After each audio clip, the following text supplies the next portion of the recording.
The old woman was on her knees in the dirt when the county trucks came, her hands pressed so hard into the ground it looked like she was trying to keep the land from being taken out from under her. And if you had driven past that morning, you might have thought you were looking at the end of a life, not just the edge of a farm. Her dishes had already been set outside. A kitchen chair lay on its side, near the porch. A picture frame had cracked face down in the dust. No one from the road came to help her. Some watched. Some pretended not to. The deputy kept reading from his papers in the same flat voice he might have used to announce the weather. The inspector would not meet her eyes. And still she stayed there, not fighting, not pleading, just breathing hard like each breath had to be dragged out her chest by force. Her name was Mabel Hart, and 20 years earlier, on an evening that looked like any other from a distance, she had opened her front door to a hungry boy and changed both their lives without knowing it. Back then, the farm was already old. It sat where the paved road ended and the rough county dirt took over. Not much to look at unless you knew what labor was. The fence leaned in places. The pump handle groaned every time it was worked. The roof over the shed had been patched so many times it looked like a quilt someone had stopped caring how to match. But the rows were straight, the soil was good, and every bit of that place carried the mark of someone who kept going long after easier people would have stopped. Mabel lived there alone. Had for years. People in town spoke of her the way people speak of women who survive too much and make it look ordinary. Some called her proud. Some called her stubborn. Most did not know a thing about her life. Only that she kept to herself, sold what the land gave her, went to church when she could, and never asked anyone for anything. That afternoon, she had been hauling a bucket from the pump when she noticed movement at the tree line. She set the bucket down without a sound and stood still. It was too slow for an animal. Too careful. Something human was out there. A moment later, a boy stepped into view. He could not have been older than 10. Thin arms. Shirt stiff with old sweat. Dirt ground into his knees and elbows. Shoes split near the toes. He did not look like a child wandering for fun. He looked like a child who had gone too long without anyone saying his name kindly. Mabel did not go toward him right away. She narrowed her eyes and said, "What are you doing on my land?" The boy stiffened. "I'm not stealing," he said at once, too fast, like he had said that before to other people. "I just got lost." Mabel looked at him for a long second. Lost was possible. Hungry was certain. "What's your name?" she asked. "Daniel. Where are you coming from?" He glanced back toward the road and then away from it. "From somewhere I'm not going back to." It was a strange answer for a child, but he gave it without drama. Just tired truth. Mabel had lived long enough to know when not to crowd around. "Sit on the porch," she said. "Don't touch anything." She picked up her bucket again, carried it inside, and made him wait while she finished what she was doing. It was not cruelty. It was caution. A woman alone did not survive by forgetting that the world could turn on her fast. But when she came back out, she had a plate in her hands. Beans. Cornbread. A little bit of leftover potato. Nothing special. The boy stared at it before he took it, like he could not quite trust that it was really for him. "Eat before it gets cold," Mabel said. Daniel sat on the porch step and ate too fast. Not rude. Desperate. He barely chewed the first few bites. Mabel leaned against the doorframe and watched. Halfway through the plate, he slowed down, noticed her looking, and wiped his mouth with the back of his hand. "Sorry," he muttered. "For what?" "Eating like that." "Food's for eating," she said. Not admiring. He looked down at the empty plate a few minutes later and seemed embarrassed by how quickly it had happened. "You sick?" she asked. "No." Then he hesitated. "Sometimes. That doesn't answer the question." "I get coughs," he said. "And sometimes I get dizzy." "You been sleeping outside?" He nodded once. "How long?" He shrugged. That was answer enough. Mabel took the plate from him and jerked her head toward the water pump. "Wash your hands proper. Then come in before dark." Daniel looked up fast, like maybe he had heard her wrong. "I can sleep in a barn," he said. "I didn't ask for your opinion," she replied, and went back inside. The first night, he slept on a folded blanket near the stove. The second night, he asked if he should leave in the morning. Mabel told him to carry the wood in before he worried about tomorrow. By the third day, he had stopped asking when he was supposed to go. She never sat him down and said he could stay. That was not her way. She simply began handing him small tasks. "Hold this. Bring that. Feed the hens. Shut the gate." If he did the work, she fed him. If he did it right, she gave him more. If he did it wrong, she corrected him once and expected him to learn. Daniel learned fast. He moved like a child who had spent too much time trying not to be noticed. He did not slam doors. He did not waste food. He did not ask for things he had no right to ask for. But slowly, almost against his own will, he began to settle. After a week, he stopped flinching every time she spoke his name. After 2 weeks, he started leaving his shoes by the door before coming in. By the end of the month, he had found the rhythm of the place without anyone explaining it to him. Up before sunrise, pump water, feed the animals, check the fence, carry what needed carrying, eat when told, rest only when the work allowed it. Mabel watched him without making a fuss over him. She noticed the way he looked over his shoulder at sudden noises, the way he folded into himself when a stranger passed by the road, the way he woke too fast, already scared, before remembering where he was. Once, in the middle of the night, she heard him make a sound from his sleep that no child should make. Not quite a cry, more like someone trying to hold one in. In the morning, she said nothing. She put extra cornbread on his plate and sent him to gather eggs. That was how care worked with Mabel. She did not decorate it with soft words. She put it in your hand and expected you to notice for yourself. Autumn moved in. The mornings turned colder. Daniel's cough got worse. At first, it was just here and there, but then one week he was coughing so hard he had to brace a hand against the table to stay upright. Mabel touched the back of his neck one evening and felt the heat there. "Sit down," she said. "I'm feeling it." No one with a fever ever says otherwise. He swayed before he got to the chair. That night she sat up longer than usual, listening to him breathe near the stove. It was shallow and wrong. By dawn she had made up her mind. She took 2 of her better tools, wrapped them in cloth, and walked miles into town because the mule was lame and there was no time to waste. She sold the tools for less than they were worth, bought medicine, broth bones, and a bit of clean fabric, walked all the way back before the sun dipped too low. Her knees ached. Her feet burned. She did not complain once.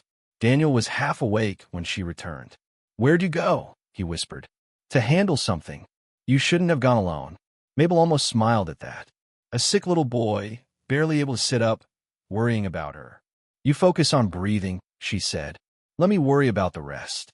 For 3 days, she kept him warm, dosed him on time, forced broth into him when he said he was not hungry, and sat nearby while pretending not to keep watch. Fever makes people honest in strange ways. On the second night, Daniel turned his face toward her from the blanket by the stove and said, in a voice so weak she nearly missed it, "When I'm rich, I'll pay you back." Mabel gave a tired huff through her nose. "You planning that from down there on the floor?" He blinked slowly. "I mean it. Get well first." "I will." "Good. Then you can repay me by stacking wood without doing it crooked." But he kept looking at her, and she realized he was serious in the way children sometimes are when adults are too proud to be. "I won't forget," he said. Something in the room went still after that. Mabel adjusted the blanket over him and replied in the plain voice she used for everything that mattered most. "Life keeps its own accounts, Daniel. You just do right when your turn comes." He fell asleep not long after, but the words stayed in the room. Maybe in both of them. Winter came harder than expected. Food got tight. Mabel stretched flour farther than flour ought to stretch. She watered soup without saying so. She sliced portions smaller and acted as if she had already eaten when she had not. Daniel noticed anyway. One night, he left half his biscuit on his plate and pushed it around as if he were full. Mabel looked at the biscuit, then at him. "Eat it. I'm not hungry." "You are a terrible liar. You didn't finish yours either." "That's because I'm old and mean." "That's not a reason. It's reason enough in this house." He did not touch the biscuit. Neither did she. After a long silence, she split it in half and set one piece back on his plate. "There," she said. "Now we can both pretend dignity has been preserved." It was the first time Daniel laughed in a way that sounded like a child and not someone borrowing the shape of one. The sound startled them both. School officials came by months later after word got around that a boy had been seen on Mabel Hart's property long enough to be more than passing through. They arrived with forms, careful smiles, and questions that somehow managed to sound polite and suspicious at the same time. Mabel answered what she chose to answer. Daniel stood near the doorway and kept his eyes on the floor. One woman asked whether Mabel was related to him. No, Mabel said. Then why is he here? The woman asked. Mabel looked at her hard enough that the woman's pen stopped moving. Because he needed somewhere to be. That was all she got. In time, the papers were handled, though never easily. Daniel started school in town, wearing a shirt Mabel had mended twice and shoes she had patched late at night by lamplight after he went to sleep. He hated the first week, hated the looks, hated the questions, hated how easy it was for other boys to smell weakness and crowd around it. On the third day, he came home with a torn sleeve and a split lip. Mabel saw the blood, set down the washpan, and said, "What happened?" "Nothing. That's blood, not nothing. I handled it. By getting hit." Daniel's jaw tightened. "I'm not going back." Mabel walked over, took his chin in her rough hand, and turned his face toward the light. "Yes, you are." They stare at me, then stare back. They laugh, then let them waste their breath. "You don't know what it's like." Mabel let go of his chin. "No," she said quietly. "I know exactly what it's like to walk into a place where people have decided your worth before you open your mouth. Go wash up. You're going back tomorrow." He did, and the next day, and the day after that. He did not become popular. That was never the point. He became harder to shake. That mattered more. Spring returned. Then another. Daniel grew taller. His shoulders widened. The frightened look never fully vanished, but it stopped being the first thing people saw. On the farm, he learned without asking to be taught. How to test the soil by rubbing it between finger and thumb. How to tell when rain was coming by the air and the birds. How to mend a gate so it held the first time. How to cut kindling small enough to catch easy and dry enough not to smoke the whole room out. Mabel did not praise him often, but when work was finished and finished right, she would nod once in that small way that meant more than compliments from most other people. Daniel came to live for that nod. Some evenings, after supper, they sat on the porch with nothing to say and nothing that needed saying. Wagons and trucks passed now and then on the road. A dog barked from somewhere farther off. The light sank slow over the field. Those were the moments when Daniel looked least like a child who expected to be sent away and most like someone who had begun, carefully, to believe he belonged somewhere. Mabel never used the word home in front of him. Maybe she was afraid of breaking something tender by naming it too soon. Maybe she knew he already felt it and did not need help. But one night, as she banked the stove before bed, she heard him in the next room talking softly to himself as children do when they think no one is listening. "I'll stay useful," he whispered. "Then she won't send me away." Mabel stood still in the dark with one hand on the stove handle and closed her eyes for a moment. The next morning, she put a second helping of potatoes on his plate and told him to stop hovering by the door like a stray dog. "If you're living here," she said, "then live here." Daniel looked at her so fast she had to turn away and busy her hands with the kettle. But he heard her. She knew he heard her. Something settled in him after that. Not all at once, but enough. Enough that he began leaving small things around the house without seeming ashamed of it. Enough that he asked once whether Mabel wanted help oiling the hinges before the rain came. Enough that when the wind rattled the window at night, he no longer woke afraid someone had come to drag him off. He was still careful, still grateful in that too serious way some children become when life has charged them too much too early. But now there was something else in him too. Loyalty, the kind that grows quietly and roots deep before anyone notices. And Mabel, for all her plain ways and hard edges, had begun to count on the sound of his footsteps in the yard, the extra set of hands at the pump, the small voice from the doorway asking, "You need me for anything?" She would never say it out loud, not then, but loneliness had loosened its grip on that house. The farm was still poor. The work was still hard. Tomorrow still carried no promises. But where there had once been one person moving through the long days in silence, there were now two. And for a while, that was enough. Then one afternoon, just as the heat was beginning to break and the shadows were stretching longer across the field, Daniel came in from outside with his face pale in a way Mabel had learned not to ignore. "What is it?" she asked. He glanced toward the road. "There's a car coming." Cars come down roads every day. Not like this one. Mabel set down the knife in her hand and looked past him through the window. In the distance, beyond the gate, a long black sedan rolled slowly through the dust toward the house. Daniel did not move. Neither did she. Something in the air changed. Not loud, not dramatic, just enough to make the room feel smaller than it had a moment before. Mabel wiped her hands on her apron and said, "Go wash your face."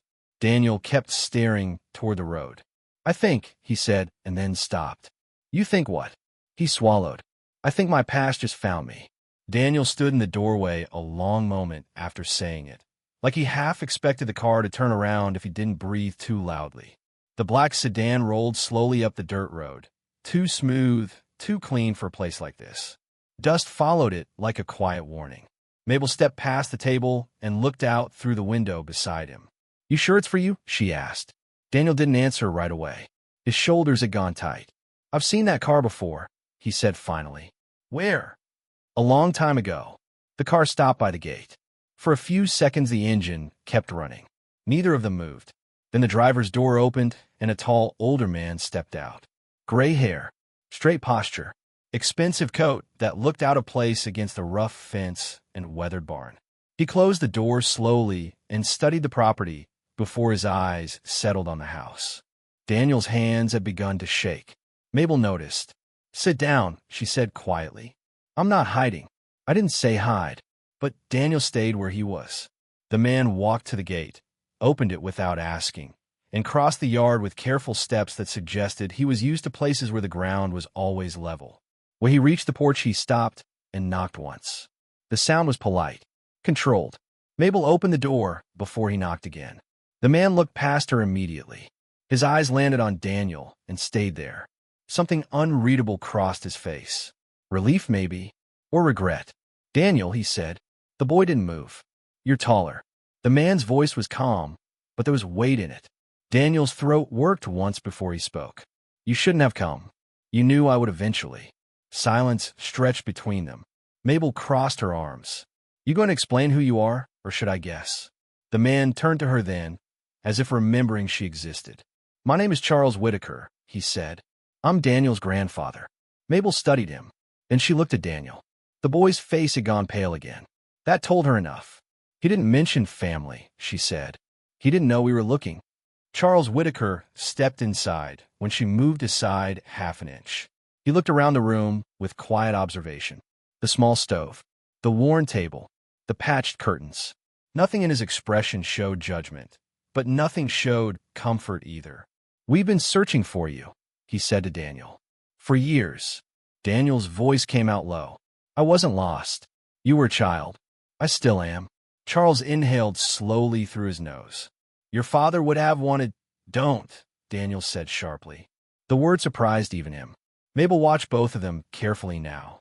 Something deeper was happening than a family visit. Charles lowered his voice. "Your parents are gone, Daniel. I'm the only family you have left."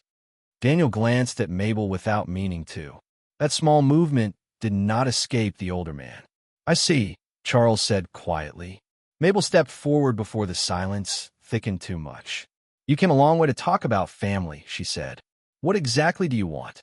Charles looked directly at her now. "To take my grandson home." The room went still. Daniel spoke first. "This is my home." Charles's eyes softened slightly, but he did not step back from the truth he had come to deliver. "This is a place you survived. It is not the life you were meant to have." Daniel's jaw tightened. "You don't get to decide that." Charles let the words settle instead of arguing. "You deserve education, opportunity, stability, things I failed to give your father and will not fail to give you." Mabel leaned her weight against the table. "You think opportunity only grows in big houses." "I think children deserve more than struggle," Charles said calmly. "And you think I've given him struggle?" Mabel asked. The man met her gaze without flinching. "I think you gave him something kind. But kindness should not be the ceiling of a boy's future." Daniel felt something twist inside his chest hearing them talk like that. Like it was a problem to be moved somewhere better. "I'm not leaving," he said. Charles looked at him with a sadness that had patience in it. "You are 15, Daniel. And the law says I am responsible for you." That landed heavier than the rest. Daniel's eyes flicked toward Mabel again. She saw the fear there. The same fear he had arrived with years ago. The fear of being taken somewhere he didn't belong. Charles noticed the look too. "I'm not here to drag you away," he said. "But you do need to understand something." He reached slowly into the inner pocket of his coat and pulled out a folded set of documents. "Your father left instructions in the event of his death. Instructions about you." Daniel didn't reach for the papers. Charles continued. "He wanted you educated properly, raised where your future would not depend on whether a crop survived the winter." Mabel said nothing. She only watched Daniel. The boy looked like someone being asked to choose between two lives that both hurt to lose. Finally, he asked, "Why did it take you so long?" The older man did not dodge the question. "Because I failed your father when he needed me most," Charles said quietly. "And it took me longer than it should have to understand the cost of that." Daniel's shoulders dropped a little. That was the closest thing to honesty he had heard yet. Mabel pushed away from the table and walked to the sink. She rinsed her hands slowly while the two of them stood there with the weight of the decision pressing down. When she finished, she dried them on a cloth and turned around. "How long you planning to stay in town?" she asked Charles. "As long as it takes." She nodded once. Then she looked at Daniel. "Go take a walk," she said. "What? You heard me. I'm not leaving you in here with him. You're not leaving me anywhere. You're stepping outside so your head can clear." Daniel hesitated. "Go on," she said softer now. "You've got thinking to do." He moved slowly toward the door, pausing once beside her like he might say something more. But he didn't. He stepped outside into the fading daylight and kept walking until the house was behind him. The air smelled like soil and dry grass. The same smell he had known since the day he arrived here, hungry and afraid. He walked past the pump, past the chicken coop, past the rows he had helped plant every spring. Each step felt heavier than the last. Behind him in the kitchen, Charles Whitaker spoke first. "You care for him." Mabel didn't look at him. "That obvious?" "He trusts you." That took time. Charles rested his hands lightly on the back of the chair. "I won't pretend I understand everything he's been through these past years." "That makes two of us," Mabel said. "But I do know he deserves more choices than this farm can offer." Mabel finally turned to face him. "You think I don't know that?" Charles paused. She continued before he could answer. "You think I planned for a boy to show up half-starved on my land? You think I expected to watch him grow up and then maybe leave one day?" Charles said quietly, "Then you understand why I'm here." Mabel crossed the room slowly. "I understand something else too." "What's that?" "That if you take him somewhere he feels like a stranger again, you'll lose him faster than you found him." Charles did not argue with that. "He won't be alone," he said. He already wasn't. The words sat between them like something sharp. Outside, Daniel had reached the edge of the field. He stood there looking over the rows that had shaped his days. He remembered the first time Mabel handed him a shovel and said, "Dig straight or dig again." He remembered the winter nights near the stove when the wind tried to break the windows and Mabel pretended it didn't bother her. He remembered coughing so hard he thought his chest would split open and waking to see her still sitting nearby, pretending she wasn't watching him breathe. He had promised her something that night. The memory rose clear and stubborn in his mind. "Why get rich? I'll pay you back." The words had sounded childish then. Maybe they still were. But he had meant them. And part of him knew leaving might be the only way that promise could ever become real. By the time he walked back toward the house, the sky had darkened. Light spilled from the kitchen window. He opened the door quietly. Mabel and Charles stopped talking when he entered. Daniel looked from one to the other. "I'll go," he said. The words felt strange leaving his mouth. Charles straightened slightly. Mabel didn't move. Daniel added quickly, "But I'm coming back." Charles said, "Of course you can visit." Daniel shook his head. "Not visit." He turned toward Mabel. His voice softened. "I'll come back for real." Mabel studied his face like she was memorizing something important. "You'd better," she said. Daniel stepped closer and pulled something from his pocket. A small, folded piece of paper. "Write your name," he said. She raised an eyebrow. "You know my name? Your full name. And the farm address." She took the paper and wrote slowly. The letters looked rough but steady. She folded it and handed it back. Daniel tucked it carefully inside his shirt. "Just in case," he said. Mabel nodded once. "Just in case." Charles cleared his throat quietly. We should leave early in the morning. Daniel looked around the room one more time. The stove, the table, the door where he had first stood afraid to step inside. He hugged Mabel suddenly, harder than he meant to. She stiffened for half a second, surprised by the force of it. Then she rested one hand on the back of his head. "Don't forget how to work," she said into his hair. "I won't. Don't forget where you came from." "I won't. And don't grow up into a fool." That made him laugh despite everything. "I'll try." They let go slowly. Charles watched the moment without interrupting. Something about the way the boy looked at the woman told him that whatever life Daniel stepped into next would never erase the years that happened here. Early the next morning, the sedan rolled away from the farm with Daniel in the back seat. He turned once to look through the rear window. Mabel stood by the gate with her arms crossed the same way she always did when watching someone leave. She did not wave. She never had been the type, but she stayed there until the car was gone from sight.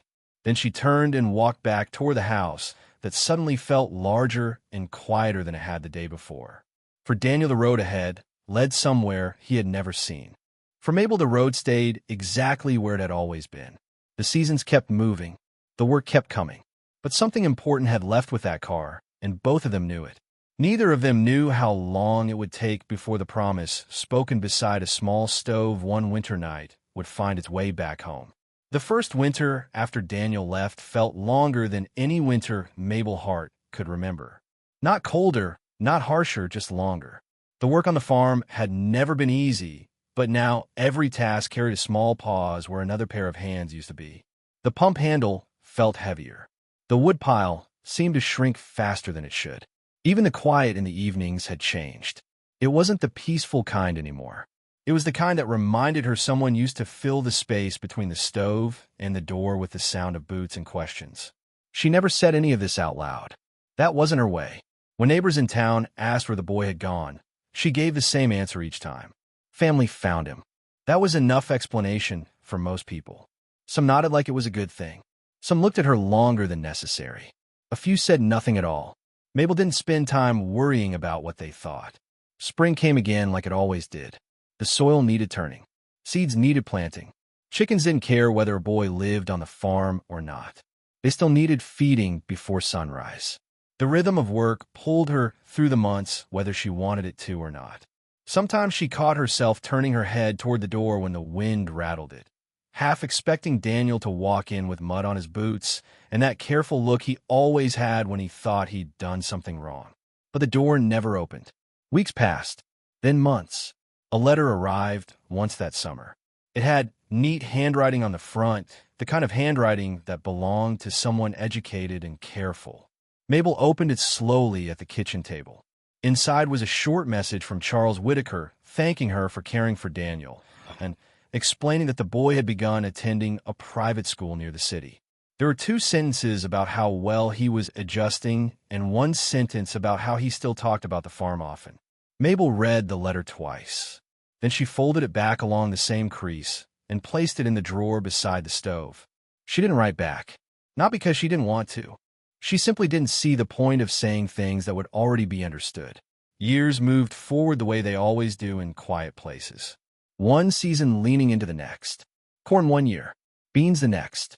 Rain sometimes too early, frost sometimes too late. Mabel's back bent a little more each year, but the farm held together because she refused to let it fall apart. In town, the world changed faster than the soil did. Roads were widened. Stores appeared where fields used to be. Men in press shirts began showing up with papers and numbers, talking about development and opportunity. At first, they only passed through the area. Then, one afternoon, 2 of them stopped their truck outside Mabel's gate. They wore clean boots that had never touched mud. One of them leaned on the fence like he owned it already. "Miss Hart," he said with a salesman's smile, "you ever think about selling this place?" Mabel didn't look up from a fence she was repairing. "No." The man kept smiling like he hadn't heard her. "You'd be surprised what land is worth these days. Not surprised enough to sell it." The other man pulled a folded paper from his coat. "We're offering a generous amount." Mabel hammered another nail into the post before answering. "I'm not offering." The men exchanged a quick glance. The first man shrugged like it was no trouble. "You might change your mind later. You might run out of patience sooner," she replied. They left soon after that, but they weren't the last. Over the next few years, more trucks came. Some drivers polite, some not. All of them carrying the same question. Sell the land. Sell the farm. Sell before everyone else does. Mabel gave the same answer every time. No, the farm was not large, not impressive, but it had been hers longer than most of those men had been alive. That counted for something. Somewhere far away, Daniel Whitaker grew into a young man who learned how different the world could be depending on where you stood in it. The city where his grandfather lived had buildings taller than anything Daniel had imagined as a boy. Cars moved faster. People moved faster. Even time felt like it ran differently there. At first he hated it. The suits, the polished floors, the quiet expectation that he should already understand how everything worked. But Daniel had learned something on a farm that many of the boys in his school had not. He had learned how to work when no one was watching. That skill carried him through the years faster than anyone expected. His grade climbed. His confidence followed slowly behind. He studied business because his grandfather said it would teach him how money shaped the world. Daniel didn't argue, but sometimes, late at night, he still thought about rows of soil stretching across a quiet field and a woman who believed work mattered more than excuses. He never forgot the promise he had made beside that small stove. Not once. When he turned 20, he visited the farm for the first time since leaving. He didn't announce the trip to anyone. He simply drove out one afternoon in a borrowed truck and followed the old county road until the dirt path appeared exactly where he remembered it. The farm looked smaller than it had when he was a boy, but it was still standing. The fence still leaned in the same places. The pump still groaned when it moved. Mabel stood in the yard with a bucket when she noticed him walking toward the gate. For a moment, neither of them said anything. Daniel had grown taller, broader. The thin, frightened boy had been replaced by someone steadier. But the way he held his shoulders when he stopped in front of her was exactly the same. "You took your time," Mabel said finally. Daniel smiled. "I said I'd come back." She nodded once. "You look fed. Your cooking prepared me for worse." That made her snort softly. They talked for a long time that evening. Not about promises. Not about the years between them. Just about ordinary things. Weather. Crops. How the town had changed. Daniel stayed 2 days before returning to the city. After that visit, he came when he could. Not often enough to satisfy either of them, but enough to remind the farm it hadn't been forgotten. As time moved forward, Daniel's world expanded quickly. The company his grandfather ran placed him in positions where decisions carried weight. Investments, development deals, land negotiations. He learned how cities grew and how farmland disappeared when the right people decided it should. The lessons came fast. Sometimes they made him uncomfortable.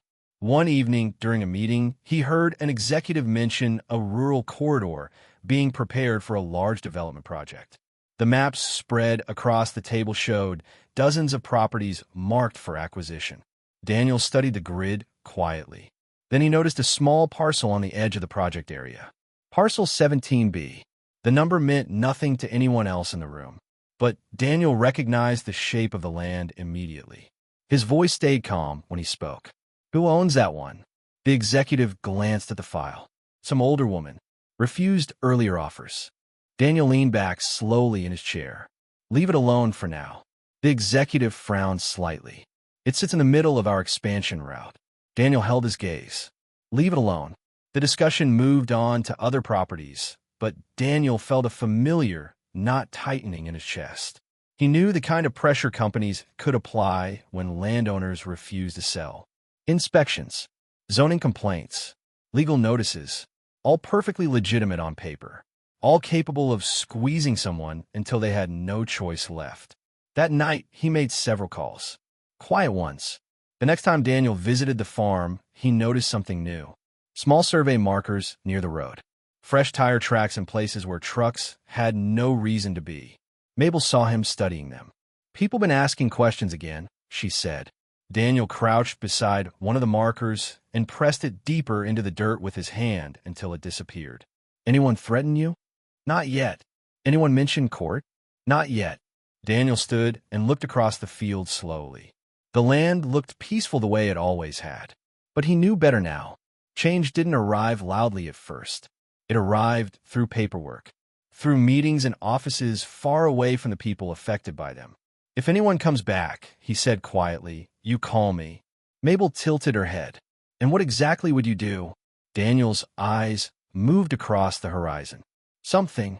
She studied him for a moment before nodding. "You always were stubborn. Learn from the best." For a while, things stayed quiet. But development projects rarely slowed once money was involved.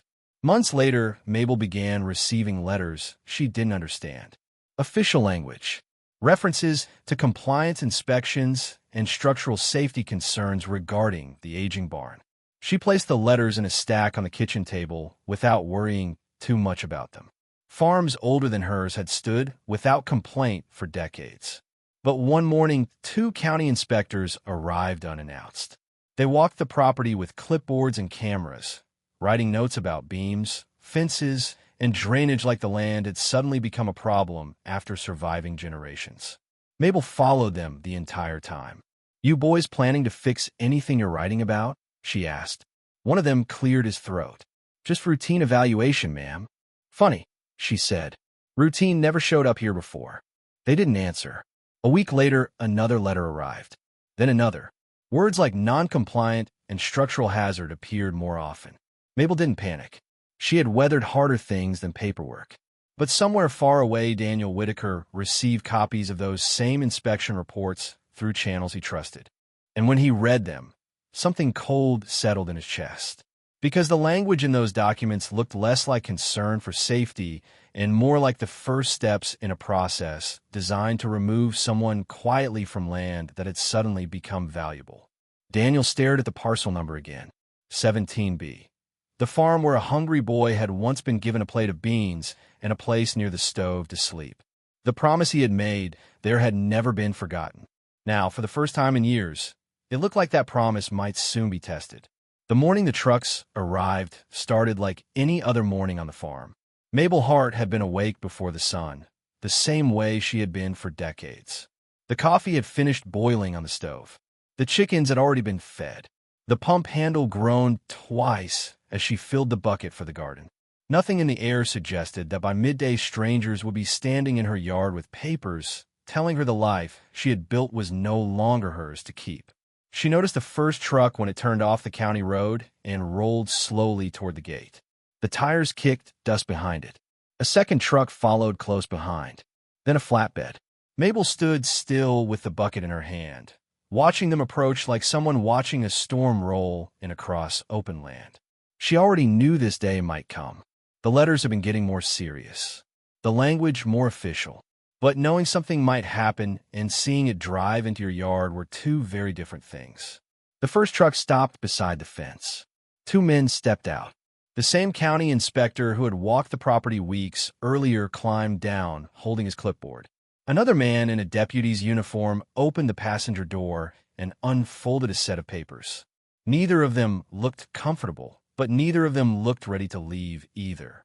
Mabel set the bucket down beside the pump and walked toward the gate before they could knock. "Morning," she said. The inspector cleared his throat. "Miss Hart." The deputy avoided her eyes while scanning the page in front of him. "Ma'am, we are here to execute an enforcement order issued by the county regarding structural and zoning violations tied to this property." Mabel folded her arms slowly. "You boys planning to speak English at some point?" The deputy hesitated. "The property has been ruled non-compliant and unsafe. Under the order issued by the court, you are required to vacate the residence while the site is cleared." Mabel stared at him like he had just suggested the sky should move somewhere else. "Clear what?" The inspector shifted his weight. "The structures present a hazard." Mabel turned and looked back at the house. The same house that had stood through storms that knocked down barns across the county. The same house where a thin boy had once slept beside the stove because it was the warmest place in the room. When she turned back, her voice had gone very quiet. "You're saying you're taking my home?" The deputy swallowed once. "I'm saying the county has issued a legal order." Mabel stood there long enough that the wind rustled through the dry grass around the fence posts. Then she nodded once. "You do what you came here to do," she said. The trucks began moving again after that. The back of the flatbed dropped open. Workers stepped down and started toward the porch, carrying empty crates and boxes like they had done this many times before. Mabel stayed where she was for a while, watching them move through the yard. A chair was carried out first, then a small table. Someone stacked a set of dishes in a crate without asking which ones mattered. A blanket was tossed into a pile beside the truck. The entire process moved faster than it should have. Too fast for a life that had taken decades to build. Neighbors began gathering near the road when the noise reached them. A few stood behind their fences pretending they had only stepped outside for fresh air. One man leaned against his pickup, watching quietly. No one crossed the property line. No one said anything loud enough to interrupt what was happening. Mabel walked slowly toward the porch after the third crate appeared in the yard. "Careful with that," she said when one of the workers lifted a wooden chair. The young man paused awkwardly before setting it down more gently than before. The inspector kept writing notes without looking up. The deputy shifted his stance like he wished the ground would swallow him. When they carried out the mattress from the back room, something inside Mabel's chest tightened sharply. That mattress had once held a boy with a fever so high she thought he might stop breathing before morning. Now it slid across the porch like it weighed nothing at all. She took 2 steps forward before her knee buckled unexpectedly. The ground rushed up to meet her harder than she expected. For a moment the world went silent, except for the sound of wind moving through the field. The deputy stepped closer. "Ma'am, you should move away from the work area." Mabel didn't answer. Her hands pressed into the dirt, as if the soil itself might help her stand again. Tears came without warning, and she hated that more than the pain in her knee. She had spent a lifetime not letting the world see her break. Now, it was happening in front of strangers who would forget her name before dinner. The inspector checked his watch like he had somewhere else to be. Then a sound rolled across the sky that didn't belong to trucks or wind. At first it was distant, a low mechanical thudding that grew louder with every second. Heads turned toward the horizon. The workers stopped moving.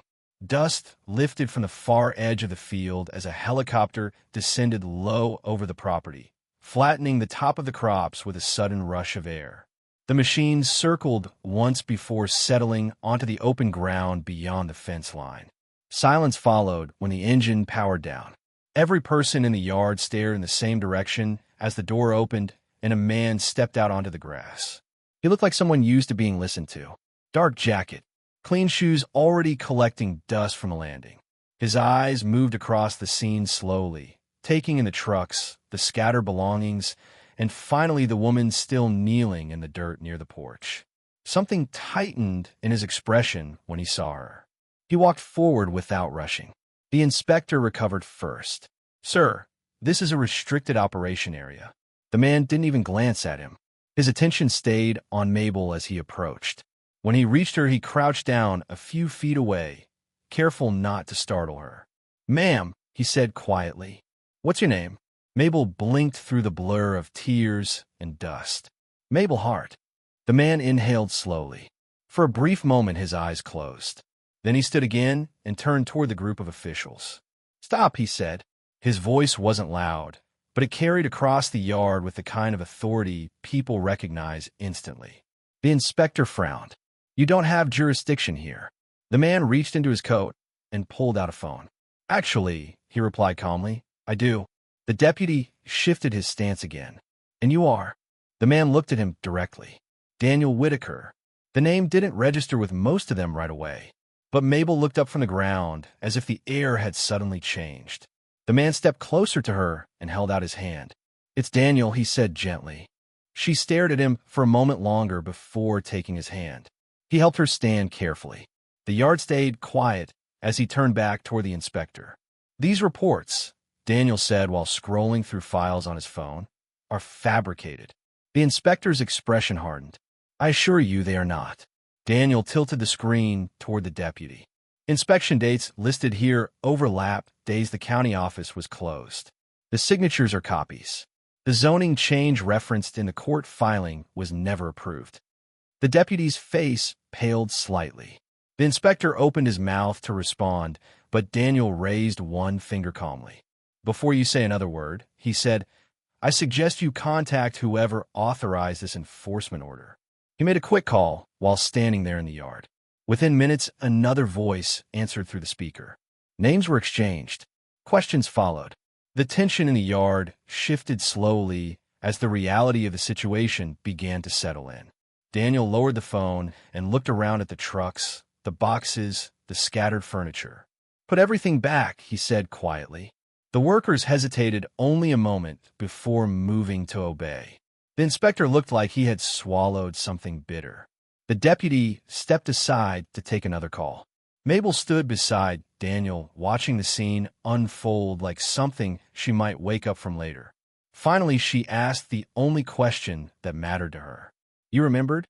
Daniel looked down at her with a faint smile. "You fed a hungry kid when you didn't have much yourself," he said. "Of course I remembered." The promise spoken years earlier beside a small stove had finally come back to the farm. And this time it had arrived with the power to keep the land exactly where it had always belonged.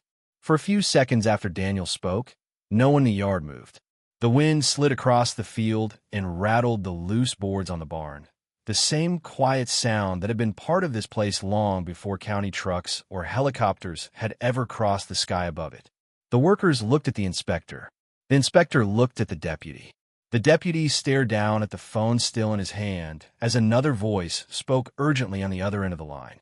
The entire operation that had arrived with such certainty suddenly looked fragile, like a structure built on sand that had just begun to shift. Daniel didn't raise his voice again. He didn't need to. Authority, the kind earned through years of decisions that affected thousands of people, had a way of carrying itself without effort. He stood beside Mabel with one hand still lightly resting near her elbow in case she lost her balance again. When the deputy finally ended his call, his posture had changed. The stiffness was gone. In its place was something closer to caution. "Miss Hart," he said carefully, "the enforcement order is being suspended pending review." A murmur passed through the small crowd gathered near the road. The inspector looked like he wanted to argue, but the ground had shifted beneath him too quickly. Daniel met his eyes calmly. "You can start by putting everything back where it was." The workers didn't wait for further instruction. Chairs were lifted from the dirt. Boxes were carried back through the doorway. Someone picked up the cracked picture frame and brushed the dust from the glass before setting it gently on the porch railing. Mabel watched them move with slow disbelief. Just 10 minutes earlier, the same men had been dismantling her life piece by piece. Now, they were rebuilding it just as quickly. She turned toward Daniel again, studying his face the way she had when he was younger, as if she needed to confirm the boy she had once known was still somewhere inside the man standing next to her. "You came fast," she said quietly. Daniel exhaled through a small smile. "Faster than 20 years ago." She nodded once. "You were smaller then." He glanced around the yard at the trucks and officials who suddenly had far less confidence in their paperwork than they had earlier that morning. "You kept the place exactly the same," he said. "I tried," she replied. The inspector cleared his throat behind them. "Mr. Whitaker, I believe there may have been a misunderstanding regarding the development filings connected to this parcel." Daniel turned slowly toward him. "There wasn't a misunderstanding," he said. "There was an attempt to push an elderly landowner off property that became valuable overnight." The inspector shifted uncomfortably. "Our office only acted on the information submitted to us." "Then your office should start asking who submitted it." The deputy looked between the two men and then toward the road where more onlookers had gathered. Phones had appeared in several hands. The situation had begun to attract attention in ways the county usually preferred to avoid. "We'll conduct a full review," the deputy said carefully. Daniel nodded once. "Good." The trucks began leaving shortly afterward, not in the confident procession they had arrived in, but slowly, quietly, like guests who had overstayed their welcome and were suddenly aware of it. Dust rose behind them as they rolled back toward the county road. The inspector left last. He avoided looking at Daniel as he climbed into his vehicle. When the final truck disappeared beyond the bend in the road, the yard fell silent again. But it was not the same silence that had filled it earlier that morning. That silence had carried fear. This one carried something else entirely. Relief. Mabel lowered herself slowly onto the porch step as if her legs had just remembered how tired they were. Daniel sat beside her. For a moment, neither of them spoke. The field stretched out in front of them exactly as it had every day of her life. The same soil, the same rows, the same horizon. Finally, Mabel said, "You didn't have to come all this way." Daniel looked at the ground for a second before answering. "Yes, I did." She studied him out of the corner of her eye. "That promise still bothering you?" He let out a small breath that almost sounded like a laugh. "You remember that? You said it like you meant it." "I did." Mabel nodded once, satisfied. The wind shifted across the field and carried the smell of soil and dry grass through the yard. For a moment, Daniel was 15 again, standing near the same porch with dirt on his boots and a future he couldn't imagine yet. "They've been trying for a while," she said. "I know," Daniel replied. "Why didn't you tell me?" She shrugged slightly. "You had your life." Daniel turned his head toward her. "This place is part of that life." Mabel didn't answer immediately. Instead, she reached down and picked up a small stone from the dirt beside the step, turning it slowly in her fingers. "You built something big out there, didn't you?" she asked. Daniel looked toward the horizon where the helicopter still rested in the field beyond the fence. "Big enough to make people listen sometimes." She nodded again, as if that explained everything. Over the next few days, the quiet of the farm changed in subtle ways. Men with cameras and notebooks arrived to review the inspection reports that had triggered the attempted eviction. Auditors walked the same ground the inspectors had rushed across earlier, but they did it slowly, carefully, documenting every detail. Records were pulled from county offices. Emails surfaced that should never have been written. Payments appeared in financial trails connecting developers to individuals who had been responsible for signing certain approvals. Within weeks, the story spread far beyond the county road that had once seemed so distant from the rest of the world. Investigations opened. A development firm quietly withdrew from several projects in the region. A few officials resigned before they could be asked to explain too much. Through it all, Mabel continued her daily routine the same way she always had. She fed the chickens, pumped water, walked the fence lines. The difference now was that the land around her was no longer vulnerable in the way it had been before. Daniel returned often during those weeks, sometimes by car, sometimes by helicopter when his schedule left little time for long drives. He never stayed long enough to disrupt the rhythm of the farm, but he stayed long enough to make changes that would outlast both of them. New irrigation lines were installed quietly along the fields. The barn was reinforced with stronger beams that preserved its shape but ensured it would stand for decades more. A small team of local workers began helping with seasonal tasks, so Mabel no longer had to carry every burden herself. One evening, as the sun dropped behind the trees, Daniel stood near the gate looking out across the land while Mabel approached slowly from the porch. "You're turning this place into something fancy," she said. "No," he replied. "I'm making sure no one ever tries to take it again." She crossed her arms the way she always had when considering something important. "And what exactly does that involve?" Daniel pulled a folded document from his jacket. "A preservation trust," he said. "The farm stays yours for as long as you want it. After that, it stays protected land. No development. No sales forced by pressure." Mabel took the paper and glanced at it briefly before handing it back. "You went through a lot of trouble." Daniel looked out over the field again. "You sold tools to buy medicine for a boy who wasn't even yours." She shrugged.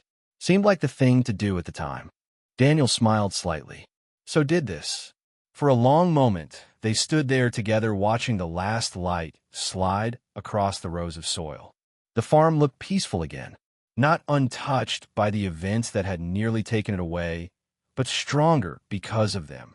Finally, Mabel spoke again. "You kept your word." Daniel nodded slowly. "I just showed up late." She shook her head. "You came when it mattered."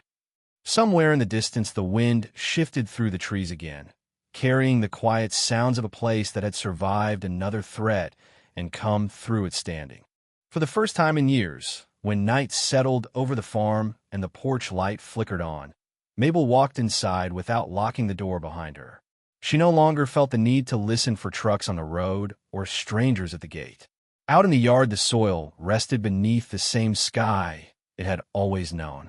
And somewhere between the promise spoken beside a small stove long ago and the man who had returned to keep it, the farm had found its way safely into the future.